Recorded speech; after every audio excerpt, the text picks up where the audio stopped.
Bandidos. What up? It's your boy Tux here, and we're breaking down builds to get you ready for the Division 2 Year 6 Season 3 Climax Mission on Master Difficulty. It drops this Tuesday, May 6th, after you complete Scout Week 11. So here's the deal. Master Difficulty is tougher than Heroic, but not Legendary level. Think beefy enemies, hard hits, and bigger waves, with mechanics that aren't as wild as raids or incursions. The devs say it's where you prove you've mastered the season's new gear, modifiers, and your skills. You want to be ready for anything on Master, because it sucks to wipe and start over. That's when people bail and it gets painful real fast. I've got build templates for any playstyle, solo, group, tactical, or aggressive, all tested in legendary content. They'll help you dominate and grab the exotic backpack, Birdie's quick fix. First Master clear guarantees it 100%, though Master's not required to farm it later. This exotic's only in the Climax Mission, so let's get you a build that fits. Let's do this. Wait,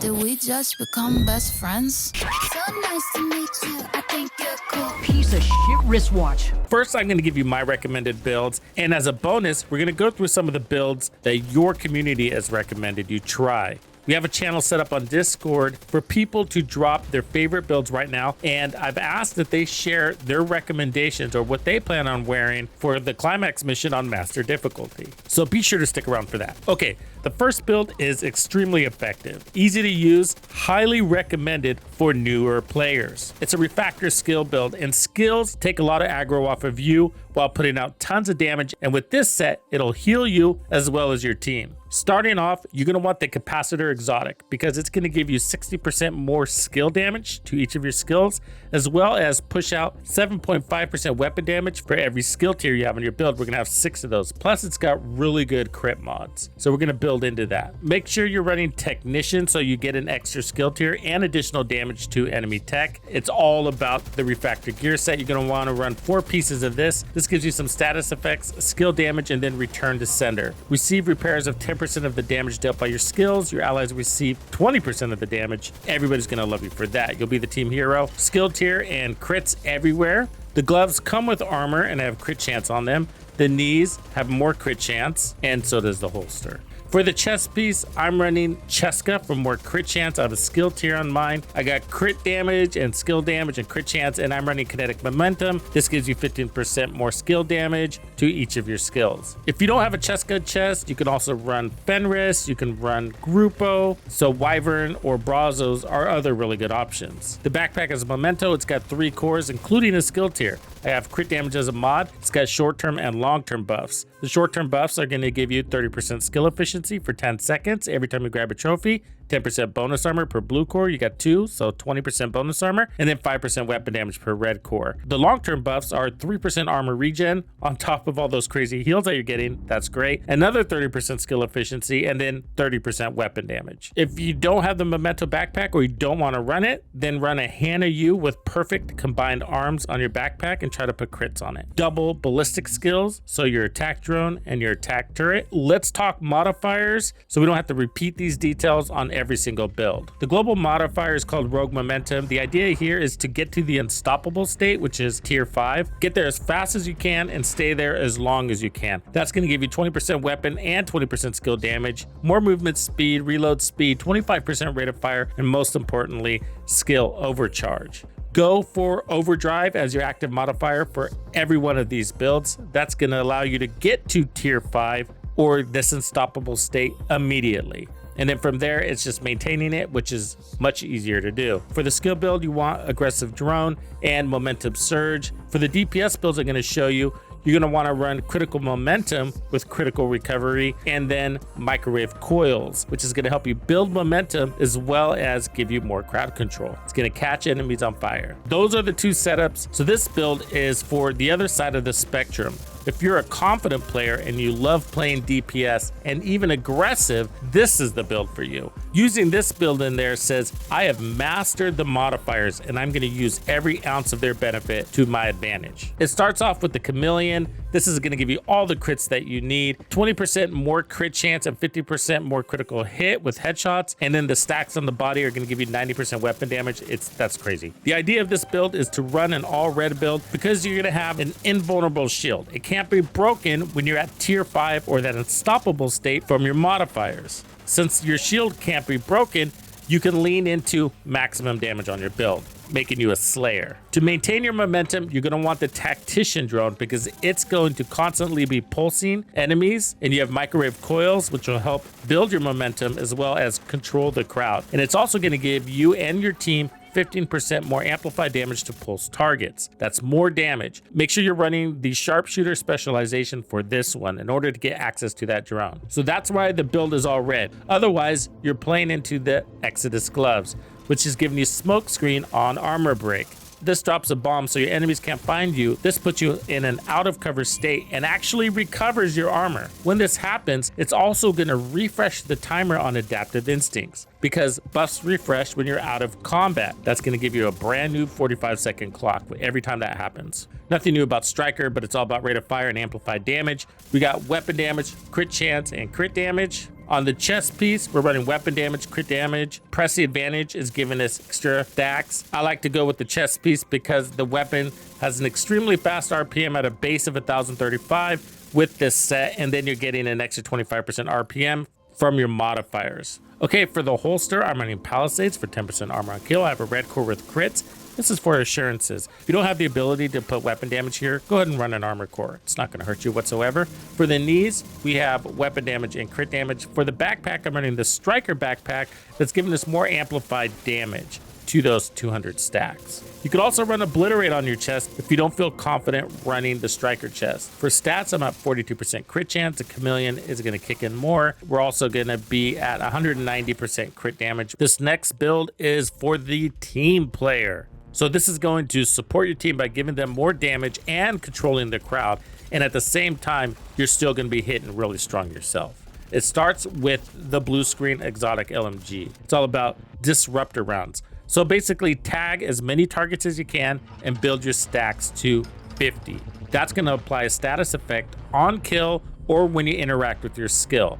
The status effects could be Pulse, Disrupt, and Disorient. And when you're at max stacks, it has the ability to affect all hostiles within 10 meters of a target. Because of that, you want to have skills you're able to interact with so that you're not just relying on kills in order to stagger targets, especially when you need to stop a rush or a big heavy from getting in your zone. The skills I recommend are the Tactician Drone, so you're going to need to run the Sharpshooter specialization for access, and that's going to give you and your team more amplified damage. That's also going to be your source of status effects to get your special ammo from the ongoing directive gear set. The other skill is the Reinforcer Chem Launcher, so that's a source of heal for you besides the modifier where you're healing on crits. Because you can interact with this skill on demand, you can stagger enemies on demand. The gear set is ongoing directive, status effects, and reload speed, but shooting a status affected enemy will apply a mark. When you kill them, you're going to get hollow point ammo. That's going to give you 20% more amplified damage. And your team is going to get that ammo as well.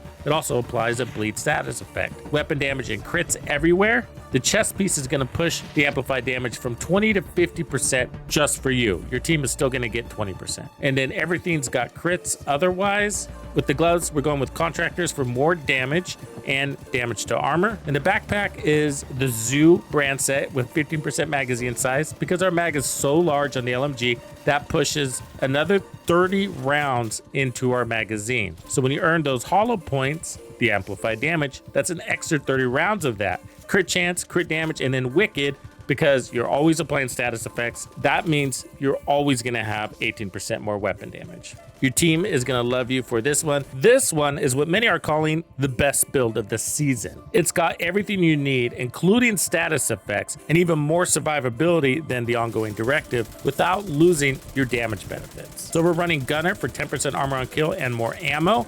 We're still running the blue screen for those status effects, which are going to be Pulse, Disrupt, Disorient, and the ability to spread that. With this one, you have a forced interaction with your skill so that you can constantly trigger that status effect through your pulse. And so the pulse we're using on this one is the Scanner Pulse. When you are at tier 5 with your modifiers, you're going to get more amplified damage, and so are your allies. For the other skill, we're using the Booster. This gives you hazard protection as well as more weapon handling for you and your team. We're going to be in our overcharged state. That means you're going to have more charges, more efficiency, more range, more speed, duration, and haste on this thing. Do not skip out on the Night Watcher. With this build, you don't want to be running the Tactician drone because you need to be interacting with your skill all the time in order to get constant benefit from the blue screen LMG. Also, this is what's going to allow you to build your stacks for your gear set. If you're relying on headshots, you're not going to be stacking well and you're going to feel very underwhelmed by the Heartbreaker gear set. You need to build stacks. They always need to be pulsed. The Night Watcher mask helps you do that by giving you 100% scanner pulse haste. That means you'll be able to interact with your scanner pulse every 9 seconds. I have weapon damage and crits with protection from elites. So every 9 seconds you'll be pulsing, disrupting, staggering, disorientating, all that fun stuff. The chest piece gives us LMG damage, weapon handling, and then we're gonna get weapon damage and bonus armor to pulse targets. The talent pushes us to 100 stacks of each. The holster, I'm running crit chance. The knees, I'm running crit damage. The gloves, I'm running the contractor's gloves for damage to armor. And I'm running the backpack. This doubles our bonus armor so that we can get up to 200% bonus armor. I have armor, crit damage, and more protection from elites. I'm running the lefty as a backup. A really good build here. This has it all. This next build will not fail you. It's a Negotiator's Dilemma build with a status effect coming from the St. Elmo's engine and the pulse. So St. Elmo's engine has 70 rounds in the mag, and you're going to build stacks that earn you special ammo that will shock the enemies. To help the team, we're running the Coyote's mask. That gives us more critical hit damage when enemies are in range of 15. Otherwise, we get crit chance and crit damage. For the chest piece, I'm running Palisades for some armor on kill. I got protection from elites and Obliterate. Critical hits give us more weapon damage. Feel free to run armor here if you don't have a red core. So Negotiators is all about crits, and when you get a kill, you're going to get more crit damage. Crits are going to mark targets so that you can apply damage to up to 3 targets. The backpack will allow you to put out 112% to the additional targets that are marked, 100% to your primary target.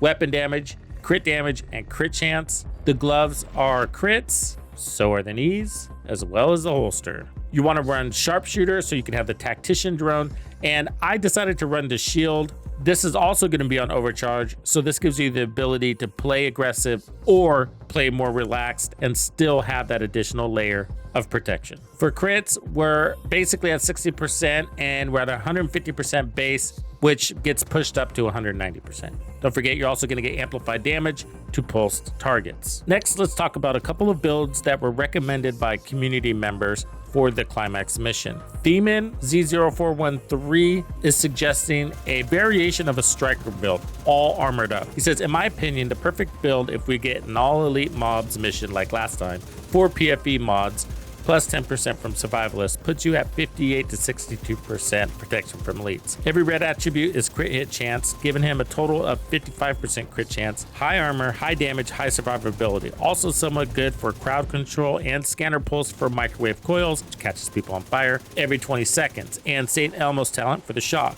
Shield could be swapped to something else depending on playstyle. That's the chill out mask so that he has more protection from elites there. The chill out mask allows you to put on an extra mod. And then he's running the striker chest with protection from elites. He's got crit hit chance on all his pieces with armor, and then more protection from elites on the memento. So he's getting mega bonus armor when he grabs a trophy. That's 60% bonus armor and really good armor regen. St. Elmo's, lefty, and he's running survivalist for more protection from elites. So really good build, Themin.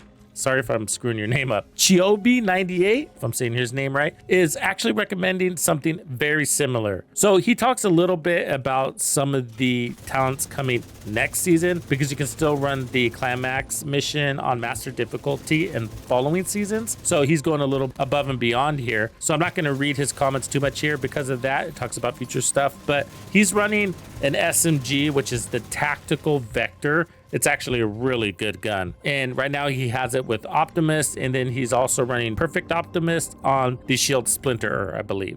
He's running 4 pieces of Striker, and he's running all armored cores. I think people really like that because you can. There's so much extra damage on Striker. It's crazy. He's running the Firewall Shield for more damage that scales depending on how many enemies you have. He's running the Memento mostly for bonus armor, also for armor regen. That's going to proc Intimidate on his chest piece, which he has on a Gila guard. with crits and protection from elites. So Intimidate is going to give him more damage when he has bonus armor. Otherwise, it looks like he has an attack drone. There, I'd recommend a pulse if you're running these missions for more crowd control. Thanks, Chiobi. Appreciate that, man. The trend is revealing. I think a lot of people are saying protection from elites is a really good idea in these missions at the very least. But if you're running the memento, armor is not a bad thing because it gives you tons of bonus armor. If you're going to be trying to do this solo, then both of these builds will definitely be something fun to try out. Let me know which build you're going to use. Catch you in the next one. Thank you for hanging out with me. I'm Tuxedo Bandido, and if you found this video helpful, be sure to hit the like, subscribe, and turn on your notifications so you don't miss out on the good stuff I have coming for you. And if you like content like this, be sure to check out the video I have recommended for you right here. If you have anything you would like me to cover, be sure to let me know in the comments below. And thank you to all the channel members and donors who make things possible. Tux Nation wouldn't be the same without you. When you buy a game from Ubisoft, enter the creator code Tuxedo Bandido to support the channel. Easy peasy. Wait, did we just become best friends?